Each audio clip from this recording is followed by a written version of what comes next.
Freddie, however smart and intelligent you are and amazingly handsome. Oh, moth. Do you know how to kill a pig? Hello. We're doing some history again. So I hope the brief intermission in the channel was long enough for you to get up, stretch your legs and get a choc ice from one of the vendors. So back to me. What we are doing today links to what I'm doing in my actual life. I recently started my A-level history course, which is good. I'm enjoying it. Great class, great teachers, good periods of history we're doing. And this links into what I'm going to talk about. We're doing the Angevins, the Angevin dynasty. So that's Henry II, Richard and John, and then William, sort of, after Henry, but he dies. And then we're also doing the first of the four Crusades, which is roughly the same sort of time period. It's all that high medieval period over about 200-300 years, which obviously isn't my stuff. You know, as you can look at the channel, I'm mostly early modern into long 18th century and things like that. However, I do like the medieval period, so we're going to get into that now. Great course, great teachers. However, there's one reoccurring issue that I thought that the 4 people who watch my videos on repeat would like me to hear about, and that is this belief that literacy, and this is specifically to medieval peasants. Okay, so we're talking about medieval peasants and a bit further up in the feudal hierarchy, talking about the clergy and nobility. It's the belief that literacy equals intelligence.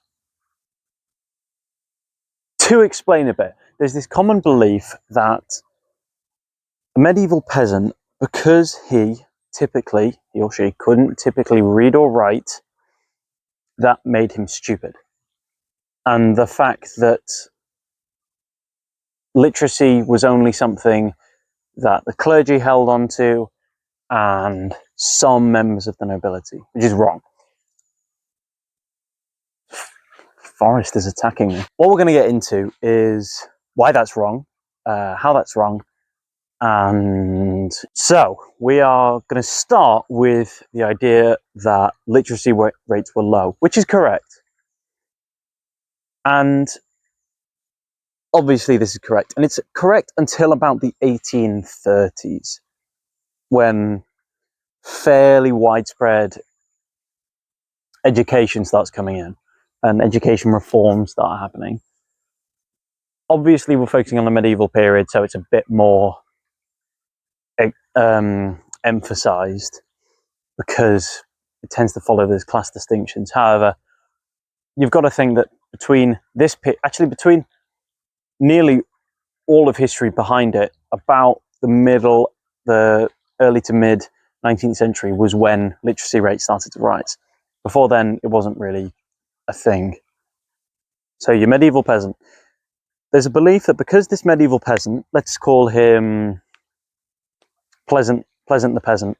So Pleasant here is a farmer.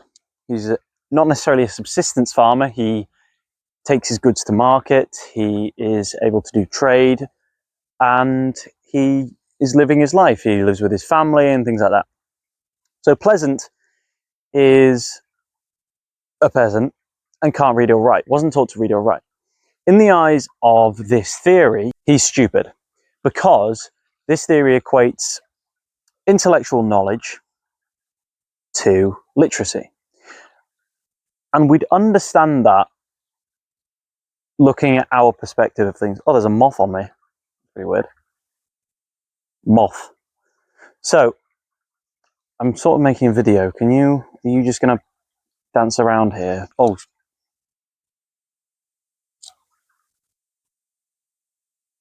Barry?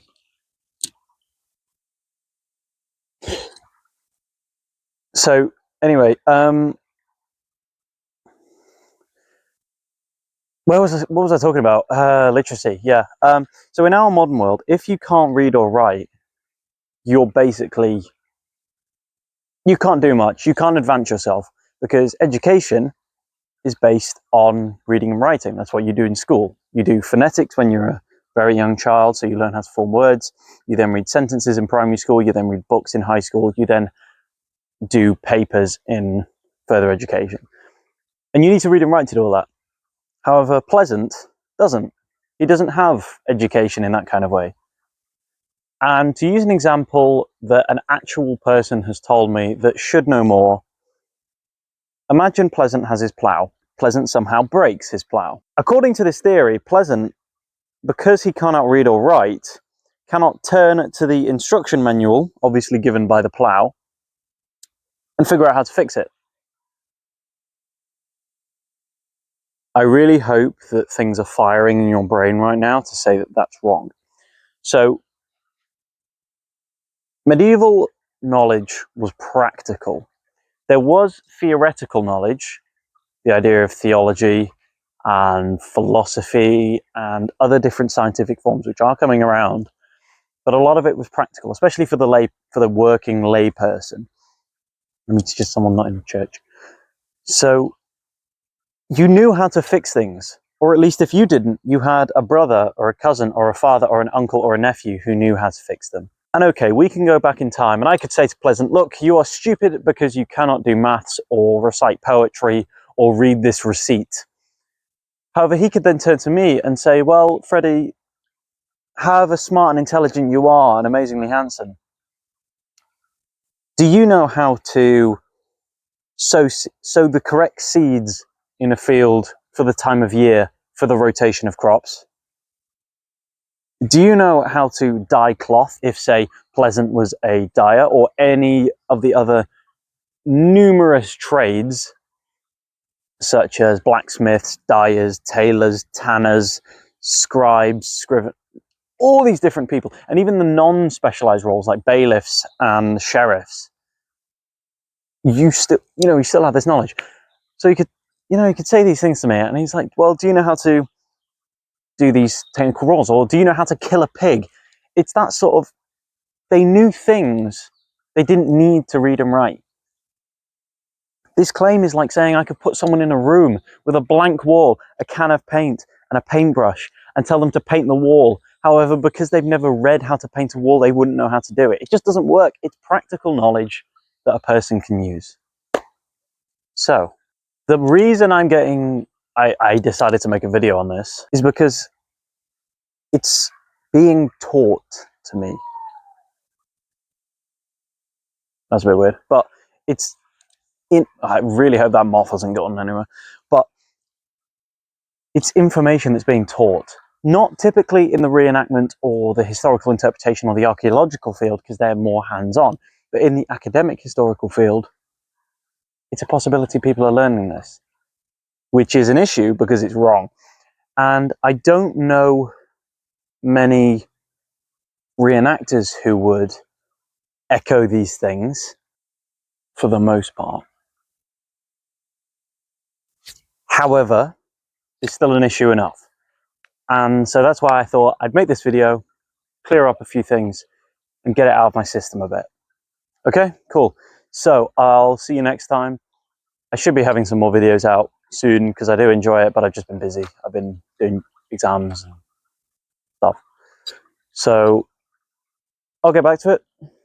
And I hope you enjoyed. And just remember that medieval people weren't stupid. Pleasant isn't stupid.